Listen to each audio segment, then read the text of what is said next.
This year, many of you have mostly heard from me through our weekly updates. As this year comes to an end, I want to speak with you in a different way. Right now, I'm standing inside our Hanford factory, where we just successfully held the FX Super One pre-production vehicle of the line ceremony. I'm deeply moved. Looking back at 2025, we delivered on our promises. We turned the situation around. Unlike 2024, when we were struggling just to survive, we are no longer painfully gasping at the edge of survival. Yes, we are still covered in mud, but the light ahead has never been clearer. Facing the camera, I almost see two versions of myself overlapping in light and shadow. One who first arrived in the US in 2017, and another in 2025, still carrying a mission and running forward without stopping. If you asked me what carried me through these 8 years, my answer is simple. No matter how difficult things become, you must never give up. You must reclaim what was lost and go on to create the future, to make the dream shine again.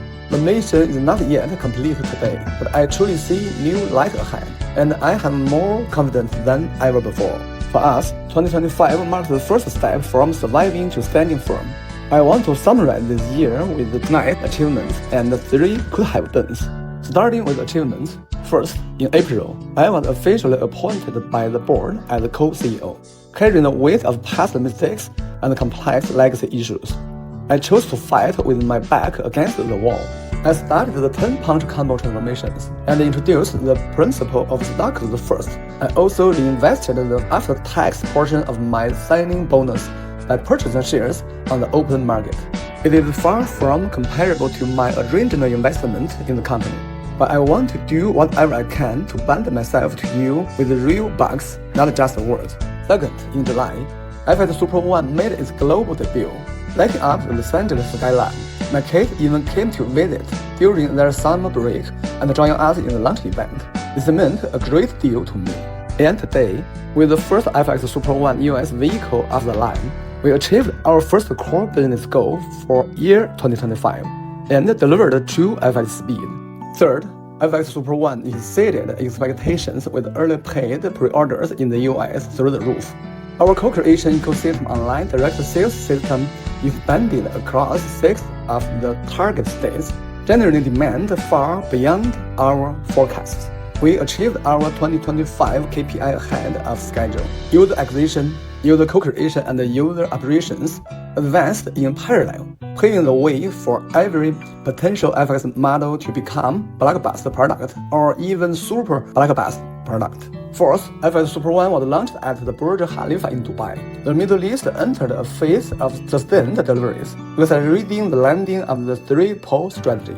Fifth, major breakthroughs were made in government affairs and strategic partnerships.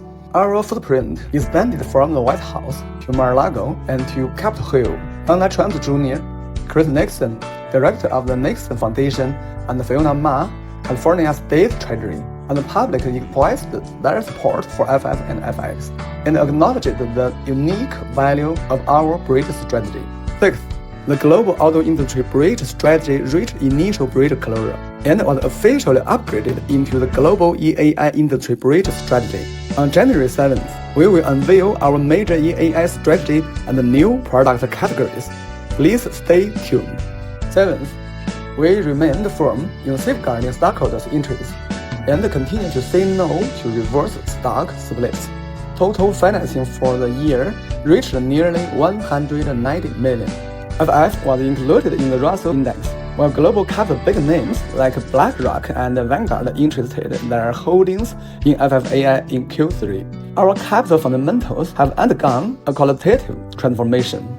Eighth, FF became the majority and controlling stockholders of AIXC. And after 4 years, I returned once again to Nasdaq in New York. With innovation and speed, the EAI plus crypto dual-flywheel, dual-bridge, and dual-public company structure had been molded in a short period of time. The synergy brought by the triple dual structure could support our journey to success for the car-making business. Ninth, another small thing in 2025, but one worth recording. Starting at the end of April, I published 34 consecutive weekly investor reporting updates without missing a single issue. Keeping this commitment was not easy.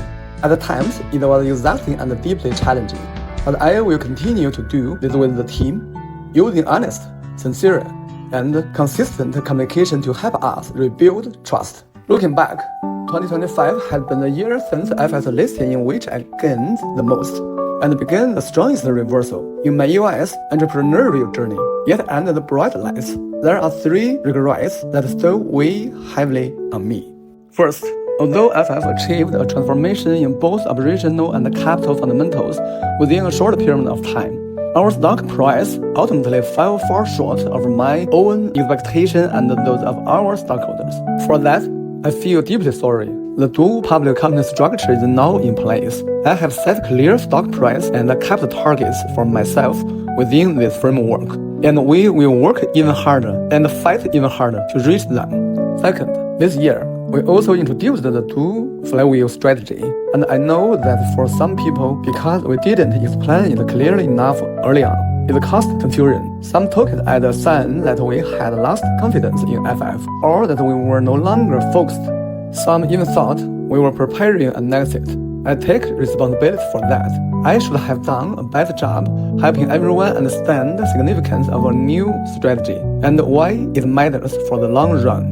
The truth is much simpler. Just like all of you working hard for your careers and your families, everything we do has only one goal: to give FF and FX the best possible chance to success in building cars. The FX Bridge model is designed to be light and fast enough, but vehicle manufacturing itself is still a long-cycle, capital-intensive business. We have to keep finding ways to survive first, and then to win.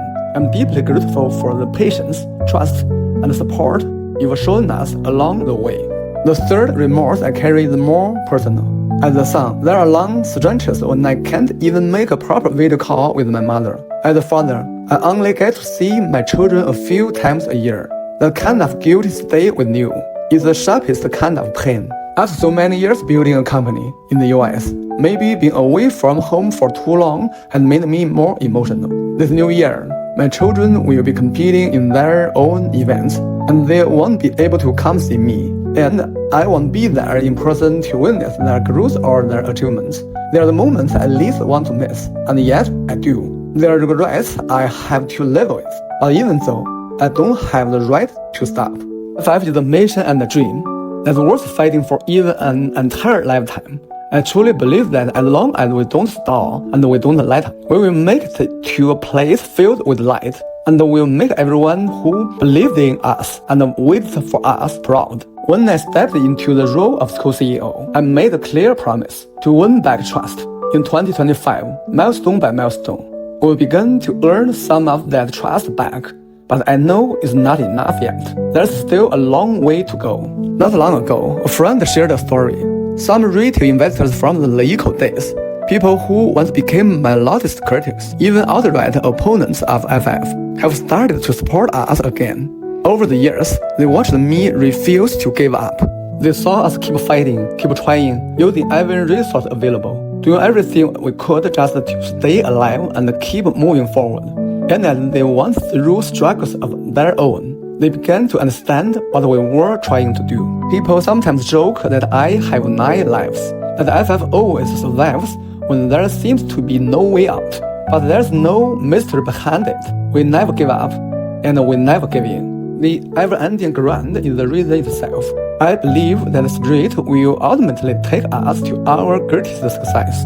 I feel immense gratitude, and I'm deeply moved by those strangers who have stayed with us on this journey. The trust you've given us is rare and precious, and I intend to repay it with many times the efforts. Continue to fight, to build cars, to innovate and break through. That's my responsibility to the future. And behind all of it is the promise I made when I first left Beijing. A promise that I will never allow myself to break. See you in the new year.